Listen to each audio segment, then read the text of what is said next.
여러분 안녕하십니까? 1월 12일 목요일 JCM 모닝뉴스입니다. 검찰이 송철호 전 울산시장을 뇌물수수 등의 혐의로 어제 불구속 기소했습니다. 지역 사업가의 민원 해결 청탁 대가로 돈을 받았다는 혐의인데 송 전 시장은 혐의를 강하게 부인하고 있습니다. 구현희 기자입니다. 검찰이 송철호 전 울산시장에게 적용한 혐의는 사전 뇌물수수와 정치자금법 위반입니다. 검찰은 송 전 시장이 지방선거를 앞둔 지난 2018년 6월 선거 사무실에서 당시 통합선대본부장이었던 A씨와 함께 중고차 매매사업가 B씨로부터 2천만 원을 받은 것으로 보고 있습니다. B씨가 골프공 박스에 현금을 담아 전달했다는 겁니다. 또 앞서 B씨가 민원 해결 부탁과 함께 송 전 시장을 만나게 해달라며 A씨에게 200만 원을 건넸고 2년 후 3천만 원을 또 건넨 것으로 봤습니다. 검찰은 이 돈이 B씨 소유의 토지를 용도 변경하는 등의 청탁 대가로 판단했습니다. 이 사건은 지난 2019년 12월 당시 울산시장 선거 개입 사건을 수사 중이던 서울중앙지검이 불법 선거자금 모금 기획 정황을 확인하면서 불거졌습니다. 서울중앙지검이 울산지검으로 사건을 이송한 지 1년 9개월 만에 검찰은 결국 송 전 시장을 기소했습니다. 앞서 계좌 추적과 울산시청 등을 압수수색한 검찰은 지난달 송 전 시장의 소환 조사를 끝으로 수사를 마무리했습니다. 검찰은 또 B씨로부터 민원 해결 청탁을 대가로 5천만 원을 받은 혐의로 울산시민신문고 위원 C씨도 불구속 기소했습니다.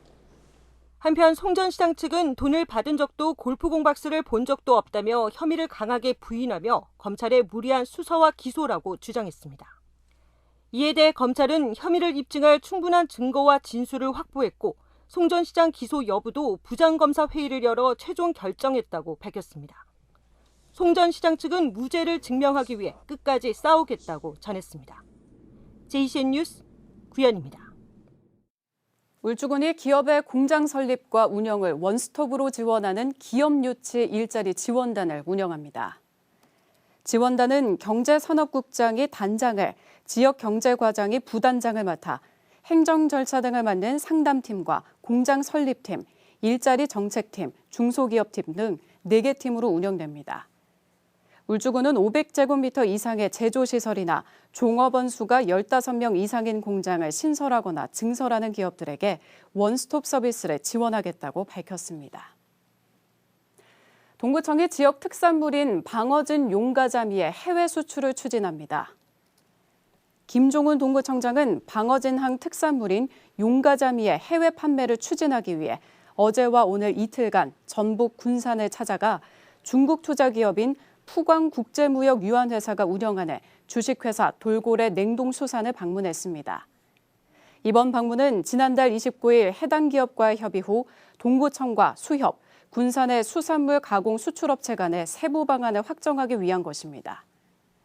한편 울산 동구 방어진항에서는 지난해에만 3천여 톤, 143억 원 상당의 용가자미가 위판되는 등 전국 용가자미 위판의 60-70%가 이뤄지고 있습니다.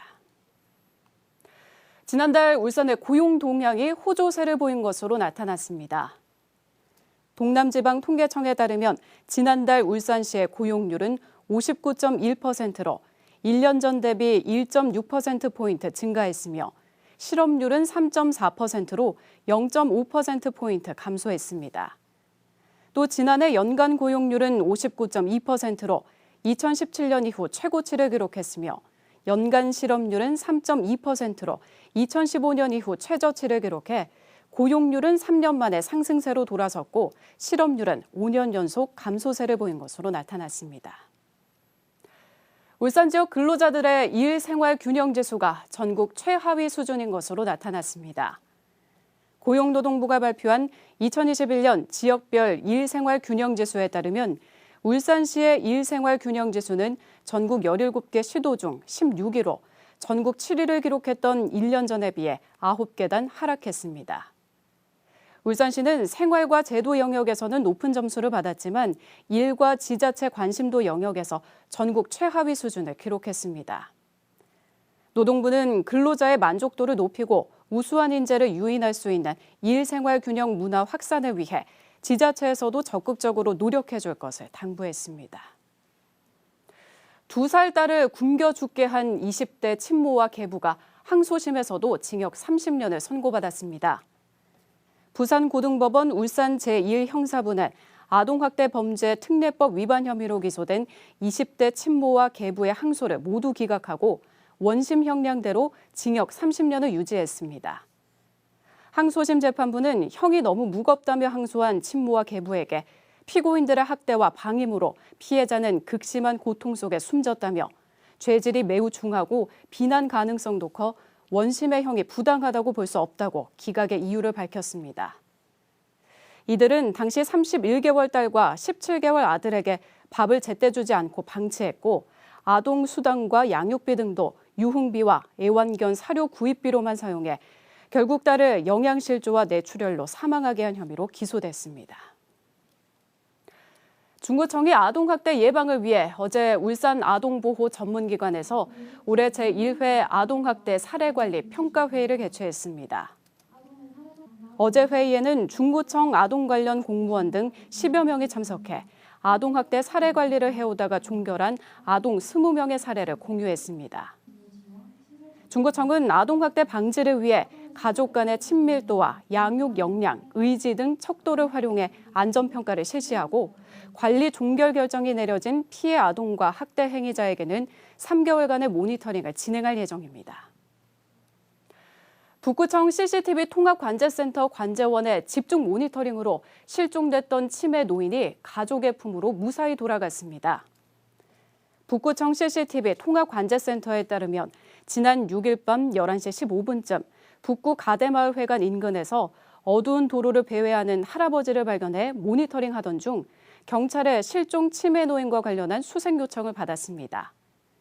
이에 따라 관제원은 모니터링한 할아버지가 실종자임을 직감하고 인상착의를 파악해 즉시 경찰에 출동을 요청했고 이 할아버지는 실종 30여 분 만에 가족의 품으로 무사히 돌아갔습니다.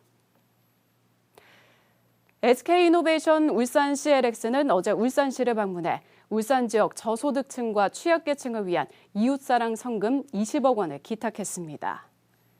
SK 이웃사랑 성금은 SK이노베이션 울산 CLX 구성원들이 기본급의 1%를 자발적으로 기부해 모은 14억 5천만 원과 회사 기부금 5억 5천만 원으로 마련됐습니다. 성금은 울산 사회복지공동모금회를 통해 난치병과 소아암 아동 치료와 저소득 장애인 세대 긴급 지원, 학대 피해 아동과 청소년 지원 등에 사용되며 울산의 56개 지역 아동센터 난방비 지원 사업에도 쓰일 예정입니다. 울산시가 울산 미포 국가산업단지 내에 열차 운행이 중단돼 방치된 철도 부지를 기업체의 공장 용지로 활용하는 방안을 추진합니다.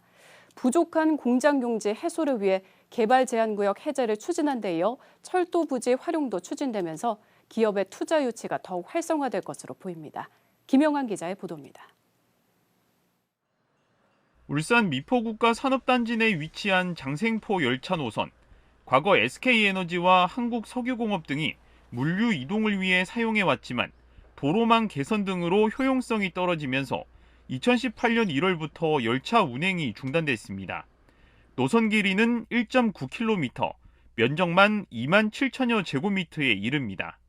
철도 노선으로 인해 주변 기업체 10여 곳이 공장 증설이나 확장에 어려움을 겪고 있습니다. 울산시가 열차 운행 중단으로 방치된 철도 부지를 기업의 공장 확충 등에 활용하는 방안을 추진 중입니다. 국가철도공단과 논의를 진행해왔으며 이달부터 본격적인 협의에 나서기로 했습니다. 공장용지 지원을 위해 철도공단과 배성부지 활용 방안을 협의한 결과 용도 폐지 후 매각에 동의됨에 따라 장생포선 미철거 구간 1.9km에 대하여 11개 기업에 우선 배선부지 공급하고 울산시는 협의를 통해 노선 폐지와 용도 폐지, 산업단지 실시계획 인가와 부지 매입 등의 행정 절차를 밟아나갈 계획입니다. 국토부의 폐선 승인 절차는 보통 1년 정도 걸리지만 울산시는 6개월로 단축해 줄 것을 요청할 방침입니다. 미포국가산단 내에는 지난해 5월부터 운행이 중단된 울산항 선로도 있습니다.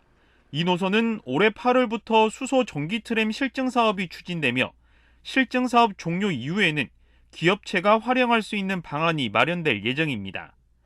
울산시가 기업체의 부족한 공장용지 문제 해소를 위해 그린벨트 해제 추진에 이어 운행이 중단된 철도부지 공급 추진에 나서면서 투자 유치가 활발하게 이루어질 전망입니다.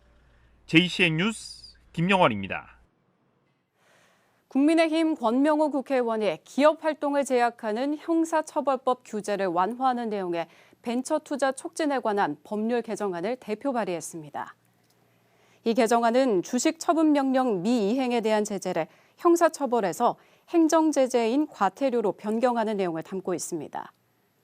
권명호 의원은 벤처투자기업이 과도한 형사처벌 규제로 많은 제약을 받고 있다며 개정안을 통해 국내 기업들이 많은 투자와 양질의 일자리 창출이 가능할 것으로 기대한다고 밝혔습니다.